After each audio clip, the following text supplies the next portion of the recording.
நான் சொல்கிற கதையை நீ பாரு, உன்னோட இந்த கதைக்குள்ளே கிடைக்கிற ஏதோ ஒரு அனுபவத்தை எடுத்துக்கோ. அது உன் கதையை உனக்கு சொல்கிறதுக்கு படலாம்ல. உங்கள் அப்பா எடுத்துக்கோ, உங்கள் அம்மாவை எடுத்துக்கோ.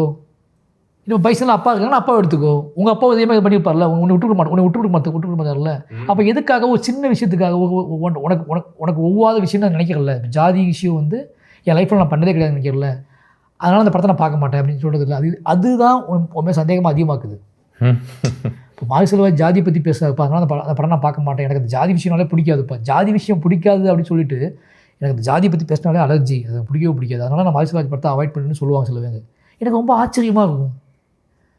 உனக்கு ஜாதி பிடிக்காதுன்னா முதல்ல நீ என்ன பண்ணணும்னா, அதை மாரிசெல்வராஜ் தூண்டி விட்றாரா, இல்லை மாரிசெல்வராஜ் அதை பற்றி என்ன நைட்டிவ் செட் பண்ணுறான்னு நீ பார்க்கணும். அதான் உனக்கு அரசியல் கடமை, உன்னோட சமூக கடமை.